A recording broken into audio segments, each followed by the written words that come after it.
Bonjour à toutes et à tous. Alors aujourd'hui, en cette période hivernale qui ne l'est pas tout à fait au vu des températures assez douces qu'on a en ce moment, on va parler du sabbat qui est en approche, qui est donc le sabbat de Yule. Alors, je sais que je fais cette vidéo un petit peu à la dernière minute, j'en suis navrée, j'ai malheureusement été un peu empêchée à cause de la grippe et compagnie, donc bref, 2 jours avant, ça vous laisse quand même le temps d'organiser quelques petites choses. Donc, alors le sabbat de Yule, je vais prendre mon aide-mémoire, qui est mon livre des ombres, parce que j'ai beaucoup de choses à dire sur ce sabbat. Alors, donc, le sabbat de Yule. Alors, c'est un sabbat solsticial, c'est-à-dire que avec l'Itha, qui est le solstice d'été, plus les 2 équinoxes que sont Mébon et Ostara, c'est un sabbat qui a un aspect astronomique, c'est-à-dire que c'est un moment particulier dans l'année où il se passe un événement astronomique particulier. C'est le cas à Yule puisque c'est la nuit la plus longue, donc le jour le plus court au niveau de la durée. Donc il y a une date évidemment pour Yule, hein. C'est pas un sabbat qu'on va fêter quand on veut, enfin on peut aussi le fêter quand on veut, mais pour célébrer le jour le plus court, on n'a pas le choix, il va falloir se fier au calendrier astronomique. Sa date, elle oscille d'année en année, en général entre le 20 et le 22 décembre. Ça, c'est arrivé quelquefois que ça tombe le 23, c'est très rare, mais bon, si vous voulez en tout cas être sûr de le fêter à la bonne date, n'hésitez pas soit à consulter une éphéméride, soit si vous voulez quelque chose de très fiable, à aller sur le site de l'IMCCE, donc j'en avais déjà parlé, j'avais déjà mis le lien dans une vidéo, au cas où je vous le remettrai en dessous, pour avoir la date exacte. Cette année c'est le 21 décembre. Donc ce sabbat est aussi connu sous les noms de Alban Arthan, donc en gaélique, Midwinter, qui veut dire le milieu de l'hiver. On se rappelle que chez les Celtes, l'hiver commençait à Samhain pour se terminer à Imbolc. Donc forcément, Yule étant au milieu, c'était le milieu d'hiver. Tout comme Lisa et le Midsummer, le milieu de l'été. C'est évidemment aussi le solstice d'hiver. On l'appelle aussi le festival des Lumières et la nuit de la mer. On y reviendra. Alors, le mot Yule, lui, il vient du norvégien, qui s'écrit J-U-L, et qui veut dire roue. Donc c'est la nuit la plus longue de l'année, à partir de laquelle les jours vont rallonger. On sait que jusqu'à Ostara, les jours vont rallonger progressivement, et à partir d'Ostara seulement, le jour sera plus long que la nuit. Donc c'est le moment de célébrer la renaissance du soleil, et le retour de la lumière aussi, hein, sachant que tout ça tourne dans un cycle sans fin. Le soleil a l'air immobile, c'est l'origine étymologique du mot solstice. Mais la saison est prête pour le retour de la lumière. Donc on est dans c'est un paradoxe, encore une fois, on est dans la nuit la plus longue de l'année, mais on va quand même célébrer le retour de la lumière qui vient après. Alors, au niveau historique, on a des traces de cette fête, notamment à Rome, où on l'appelait la Natalis Solis Invictus, la naissance du soleil invaincu. Donc, elle avait lieu pendant le festival de Saturnalia, qui était un festival très important dans la Rome antique. On célébrait la naissance du dieu Mitra, et le christianisme a finalement déplacé la date anniversaire de son messie au solstice d'hiver en 354 sur l'ordre du pape Libère. Alors maintenant c'est fixé au 25 décembre à cause de la précession des équinoxes, donc ce décalage progressif des solstices et des équinoxes qui fait que du coup la première date solsticiale a été décalée de 4 jours plus tard au fil des siècles. Donc ça c'est quelque chose qui arrive relativement fréquemment. Donc c'est un moment où l'obscurité est la plus profonde, le jour est très court, donc on se lève, parfois juste avant l'aube, pour admirer le lever du soleil et l'encourager à monter et à briller. On allume des feux et des chandelles pour éclairer la longue nuit, et Yule nous rappelle qu'après la mort, qui survient à Samhain, viendra la renaissance à Imbolc. Alors il faut savoir que le pire de l'hiver est encore à venir en cette période-là. On sait que janvier-février en général ça meule sévère, mais c'est quand même un moment d'espoir qui prouve que le printemps va revenir. Donc pendant cette période, on amène dans la maison des plantes pérennes, toujours vertes, pour se rappeler que la terre reverdira. Alors parmi celles-ci on peut évidemment prendre... C'est loin. Du hou. Alors le hou, c'est un symbole de protection, hein, les épines. Avant tout. On peut prendre du lierre pour la fidélité, hein, le lierre je meurs ou je m'attache. On peut prendre du gui pour la fertilité et la virilité, et des conifères comme le sapin. Bon, c'est un faux, mais c'est pas grave, vous allez faire comme si c'était un vrai. Qui rappelle donc l'immortalité et la prochaine verdure qui va venir sur la terre. C'est un moment de partage, en famille ou entre amis. L'idée, c'est de se réchauffer de l'intérieur. Donc, au niveau cérémonie sorcière, il est assez fréquent que les coven organisent ce qui s'appelle un Keili en cette période. C'est en quelque sorte une journée porte ouverte. C'est une réunion qui est ouverte à tous, donc gens extérieurs du coven, croyants, non-croyants, etc. Où on joue de la musique, où on danse, et où on explique la symbolique de Yule. Donc, c'est cette idée de rassemblement. Donc, il faut savoir que pendant ce temps-là, la Terre, elle est endormie, il n'en est rien en réalité, elle travaille. Donc, les graines qui sont enfouies dans la Terre vont préparer leur germination. Donc, à cette image-là, nous, on va plonger dans les tréfonds du mental et de l'esprit pour trouver des idées, des projets, des développements. Dans les rituels, on va chercher le soleil invisible, l'étincelle vitale intérieure, que l'on va recharger en énergie et qui entretiendra l'esprit et l'énergie physique durant tout l'hiver. On emmagasine la force. Il faut savoir que la période entre Samhain et Imbolc est appelée en général période de confusion.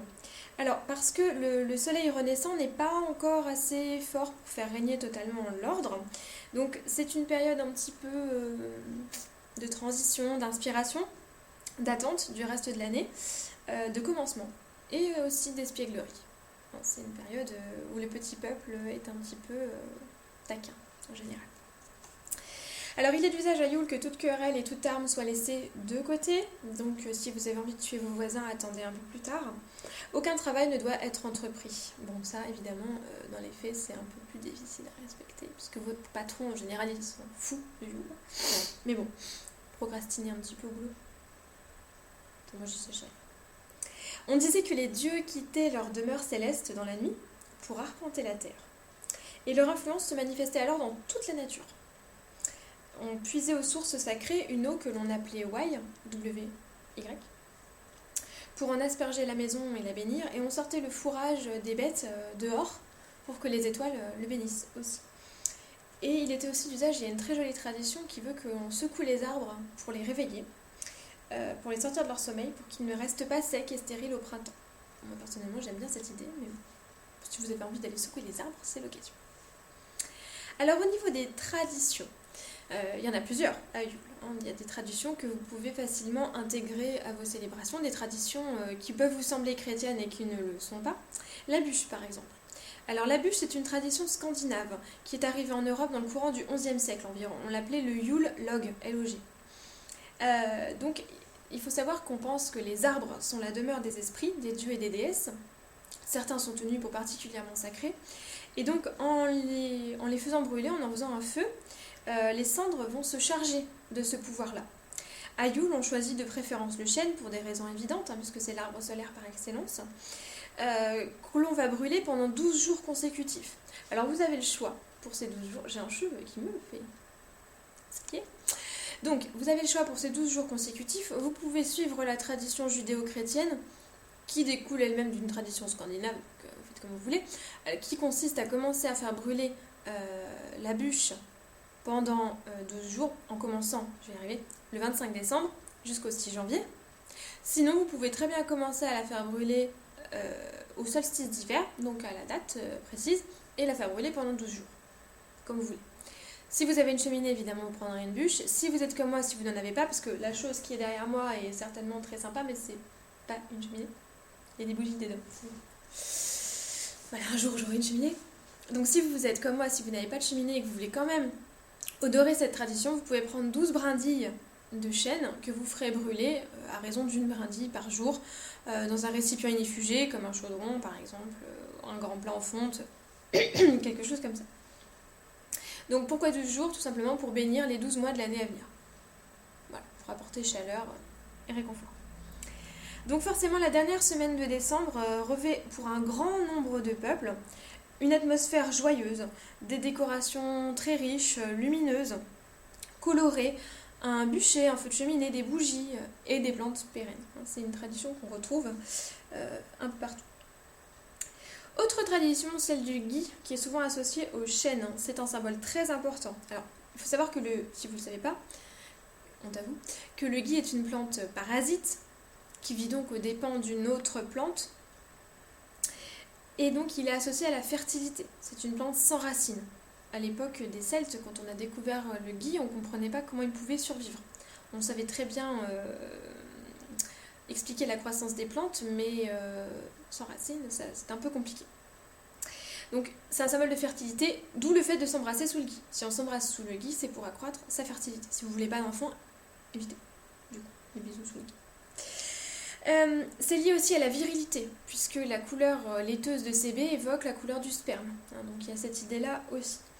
En magie, il va représenter pouvoir et force en général. Autre tradition, les boules de Noël. Ça me rappelle OSS 117, c'est monstrueux, enfin bref. Donc les boules de Noël. Alors autrefois, on n'en avait pas, on accrochait dans le sapin des pommes, du blé pour l'abondance, des bougies, des ornements scintillants pour appeler la lumière. On peut faire la même chose aujourd'hui. On peut faire en sorte que chaque décoration soit l'objet d'un charme que l'on accroche en formulant un vœu. Alors il est d'usage à Yule de faire un seul vœu. Donc on peut faire plusieurs charmes pour le même vœu. On peut choisir de créer une décoration que l'on va accrocher dans le sapin, une décoration par membre de la famille, etc. comme vous voulez.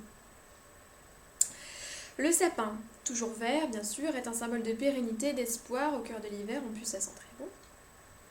Le hou, quant à lui, est vert et rouge, donc représente la vitalité, le cycle de vie-mort-vie, des règnes à la fois animaux et végétaux, puisque le rouge étant la couleur du sang. Traditionnellement, donc, Yule, c'est le moment de faire le point, de faire une pause pendant la saison sombre et de faire des plans d'avenir aussi. Au niveau des visages des dieux et des déesses, niveau dieu, tous les dieux solaires sont honorés. Alors, vous pouvez honorer Mitra, vous pouvez honorer Lugh, Apollon, Balder, etc. Dans la mythologie nordique, la légende dit que Heimdall, qui représente la lumière et la lune, quitte son trône du pôle Nord pour visiter ses enfants, les descendants d'Jarl, en compagnie de ses 9 mères. Toute l'assemblée va de foyer en foyer en récompensant les enfants sages. Donc ça peut pas dire quand même cette histoire. En Russie, on a un personnage très important qui s'appelle le Père Hiver, ou le Père Gel, ça dépend des régions, qui recouvre les arbres de glace et qui fait des jolis dessins sur les fenêtres avec le gel. Alors, il est recommandé de ne jamais avoir peur de lui, mais au contraire d'admirer son œuvre. Et cette attitude, il la récompensera en apportant l'espoir, la joie et des cadeaux pour les enfants. Le Père Noël lui-même est un puissant esprit de Yule. Ses habits rouges sont un symbole de vie et de mort, par le sang. Le rouge est une couleur très prisée par les fées. Donc le Père Noël serait probablement un membre du petit peuple un peu particulier. À l'image de la bataille apparente entre l'ombre et la lumière, on peut aussi représenter l'affrontement du roi Hou et du roi Chêne, qui doit donc s'achever par la victoire du roi Chêne. Côté déesse, celle qu'on va mettre en avant, c'est la mère. Elle enfante l'enfant étoile, le soleil, et on appelle pour cette raison souvent la Yule la nuit de la mer d'ailleurs, parce que c'est vraiment cette idée-là qui reste prégnante. Entre le 6 décembre et le 6 janvier, il y a des traditions nombreuses, notamment en Allemagne, en Italie et en Russie, qui veulent que les fées Berchta et Hall en Allemagne, Befana en Italie et Babushka en Russie, fassent leur tournée de foyer en foyer pour apporter des cadeaux aux enfants. La fée Wedren, qu'on appelle aussi la femme des bois, vient manger les offrandes qu'on lui laisse. La déesse mère somnole pendant l'hiver, elle se repose après son accouchement, donc en général, on la sollicite peu. On la laisse un peu... ça va. En plus, si elle souffre du baby blues, vous imaginez un peu le truc, on fout la paix. D'ailleurs, en Russie, la déesse Morana est celle qui règne à cette période-là, et c'est pas une rigolote, c'est une déesse de la mort et de l'hiver, qui est représentée tantôt sous les traits d'une vieille femme assez repoussante, tantôt sous ceux d'une jeune fille à la beauté vénéneuse, c'est Poison Ivy un peu. Donc il est dit que chaque matin elle tente de saisir le soleil pour le détruire, mais qu'elle recule à chaque fois devant la beauté rayonnante de l'astre du jour. Son royaume se trouve de l'autre côté de la rivière Smorodina, donc qui est entre les monts Diaf et Nav. On y accède par un pont de bois gardé par un dragon à 3 têtes. C'est pas non plus le Club Med, quoi. En général, au printemps, on brûle une représentation de cette déesse sur un bûcher pour tuer l'hiver, symboliquement, sachant qu'elle est associée au cauchemar, à la moisson et à la sorcellerie. Donc voilà, c'est comme ça qu'on représente l'hiver. Au niveau des activités, qu'est-ce qu'on peut faire à Yule ? qu'est-ce qu'on fait, qu'est-ce qu'on choisit? Alors évidemment, vous pouvez décorer la maison. Vous pouvez décorer un sapin, vous pouvez décorer votre cheminée avec des boules dorées pour représenter le soleil, des guirlandes lumineuses, du hou, du gui, des pommes. Vous pouvez faire des guirlandes très très sympas avec des bâtons de cannelle, avec des oranges séchées, avec des boutons de rose séchés aussi, si jamais vous avez eu l'opportunité d'en faire sécher pendant l'été. Vous pouvez brûler une bûche de chêne, comme je vous ai dit, pendant 12 jours ou 12 brindilles. Alors, si vous voulez les brûler, autant les brûler à la flamme d'une bougie consacrée, de préférence dorée, pour représenter le soleil, voire rouge, si vous voulez. Il est d'usage d'en garder un morceau pour allumer la bûche de l'année d'après. On fait des cadeaux aux gens qu'on aime, on fait des offrandes aux esprits, aux fées, aux dieux. En général, on les fait à l'extérieur, sauf aux esprits du foyer, évidemment, où on les fait dedans. On médite sur les énergies secrètes qui restent en sommeil dans l'hiver, dans la terre, mais aussi en nous. Au niveau des rituels, qu'est-ce qu'on peut faire? On peut faire des rituels pour se débarrasser de la négativité, toujours, pour se protéger toute l'année des mauvaises influences, exaucer un désir et un seul. Comme je vous ai dit, en général, on se concentre sur un seul. On peut aussi rejouer la bataille du roi chêne, du roi hou avec des bâtons, avec des épées en bois. C'est un moment un peu festif avec les enfants, ça marche super bien. Sachant que le roi chêne doit gagner. Bien d'accord. C'est un moment où on peut nourrir les animaux sauvages. Alors, vous pouvez nourrir les oiseaux de votre jardin, vous pouvez aller nourrir les animaux en forêt si vous voulez, en apportant des bottes de foin, c'est toujours bienvenu, ce genre de choses, vous faites comme vous voulez.